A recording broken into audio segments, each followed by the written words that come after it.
বন্ধুরা, বাংলাদেশে কিন্তু লঞ্চ হয়ে গেল হুন্ডা এসপি 160। সো দেখতে পাচ্ছেন তিনটা কালারে কিন্তু এই বাইকটা অ্যাভেলেবেল হয়েছে।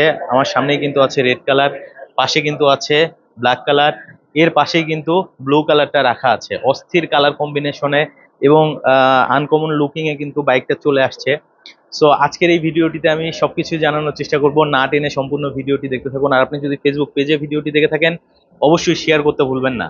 সো বাইকটা কিন্তু দুইটা ভেরিয়েন্টে আসছে, একটা হচ্ছে সিঙ্গেল ডিস্ক আর একটা হচ্ছে double disc with single channel ABS, এবং এগুলো কিন্তু হচ্ছে এফআই ইঞ্জিনের বাইক। সো কি কি থাকছে বাইকটাতে সবকিছুই জানাবো, না টেনে সম্পূর্ণ ভিডিওটি দেখতে থাকুন। দেখতে পাচ্ছেন সামনে কিন্তু ডিস্ক ব্রেক থাকছে এবং পিছনেও কিন্তু ডিস্ক ব্রেক থাকছে, এবং এটা হচ্ছে সিঙ্গেল চ্যানেল এবিএস এর বাইক, রেড কালারের একটা কিন্তু কম্বো। এটাকে আসলে ওয়াইন রেড বললেও ভুল হবে না, হ্যাঁ, গ্লসি একটা ভাইব আছে। পাশাপাশি দেখতে পাচ্ছেন এখানে যদি একটু সামনের দিকে আসেন, স্টিকার কম্বিনেশন গুলা দেখেন, হ্যাঁ, ফুয়েল ট্যাঙ্কের উপরে কিন্তু অ্যাশ কালার, এরপরে হচ্ছে ব্ল্যাক কালার, এরপরে হচ্ছে হোয়াইট কালারের স্টিকার করা আছে। পাশাপাশি আপনি যদি ফুয়েল ট্যাঙ্কের মাঝ বরাবর শেডটা দেখেন, হ্যাঁ, একটা গ্লসি গ্রে কালারের কিন্তু একটা শেড দিয়েছে। সেই সাথে কিন্তু ফুললি একটা স্পিডোমিটার থাকছে। আপনি মিটারে কিন্তু দেখতে পাবেন এবিএস কিন্তু শো করছে, হ্যাঁ, অর্থাৎ এটাতে কিন্তু এবিএস আছে এবং বাটন গুলা কিন্তু মিটারে দিয়েছে। এবং মিটারের যে কালার কম্বিনেশন অস্থির কিন্তু একটা লুকিং এসেছে। সো আমি একটু চাবিটা যদি অফ করে আপনাদেরকে দেখাই। সো দেখতে পাচ্ছেন খুব সুন্দর একটা ডিসপ্লে, এখানে কিলোমিটার শো করবে, তারপর হচ্ছে টোটাল কত কিলো চালিয়েছেন, ফুয়েল ইন্ডিকেটর থাকছে, আপনার ব্যাটারির কি পজিশন আছে সেটাও শো করবে, ব্যাটারি কত ভোল্ট সাপ্লাই দিচ্ছে, টাইমিং শো করবে। পাশাপাশি হ্যান্ডেল বারটা দেখতে পাচ্ছেন, এটা কিন্তু একটা পাইপ হ্যান্ডেল বারের বাইক। সিটিং পজিশন যদি বলি তাহলে দেখতে পাচ্ছেন একবারে কিন্তু সুন্দর একটা সিট আছে, যারা ফ্যামিলি নিয়ে রাইড করেন তাদের জন্য কিন্তু একটা পারফেক্ট কম্বো হবে। সাথে কিন্তু গ্রাব রেল সেকশনটা দেখতে পাচ্ছেন অস্থির কিন্তু। তবে ইন্ডিকেটর গুলো কিন্তু হ্যালোজেন থাকছে, এবং ফ্রন্টের টায়ারটাও মোটামুটি হোয়াইট দিয়েছে। অনেকের কিন্তু একটা কমপ্লেন ছিল যে আসলে হোয়াইট টায়ার কেন দেয় না।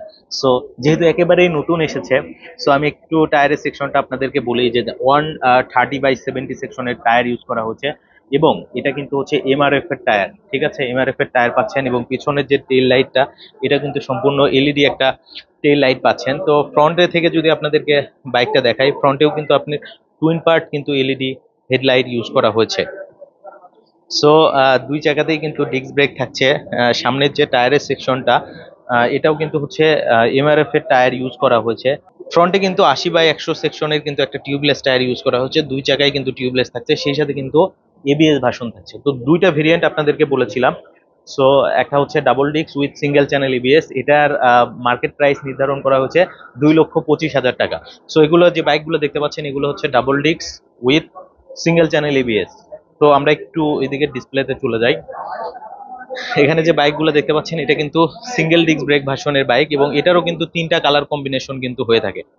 সো এটা দেখতে পাচ্ছেন আপনার রেড কালার আছে, পাশাপাশি এদিকে যদি আপনাদেরকে একটু দেখাই, সো ব্ল্যাক কালার থাকছে, ওইদিকে কিন্তু ব্লু কালারটা থাকছে। সো আপনাদের কাছে কালার কম্বিনেশন গুলো কেমন লাগলো অবশ্যই কিন্তু কমেন্ট করে কমেন্ট সেকশনে জানাতে ভুলবেন না। হোন্ডা এসপি 165, আচ্ছা, যেগুলোতে হচ্ছে আপনার সিঙ্গেল ডিস্ক, এগুলোর বর্তমানে প্রাইস নির্ধারণ করা হয়েছে মাত্র 1,97,000 টাকা। সো খুব তাড়াতাড়ি ভিডিওটা করলাম, আসলে ডিটেলস স্পেসিফিকেশন আমার জানা নেই, যতটুকু জানা ছিল সবকিছুই জানিয়ে দিয়েছি। অবশ্যই কিন্তু ভিডিওটা শেয়ার করতে ভুলবেন না, যদি ফেসবুক পেজে দেখে থাকেন বেশি বেশি করে অবশ্যই শেয়ার করে দিবেন। সো আর কে কোথা থেকে ভিডিওটা দেখছেন অবশ্যই কমেন্ট সেকশনে কিন্তু আমাকে কমেন্ট করে জানাতে ভুলবেন না। সো আজকের ভিডিওটা থেকে এখানেই আমরা বিদায় নিচ্ছি, আবারও আসবো নতুন কোনো ভিডিওতে, সে পর্যন্ত অবশ্যই ভালো থাকবেন।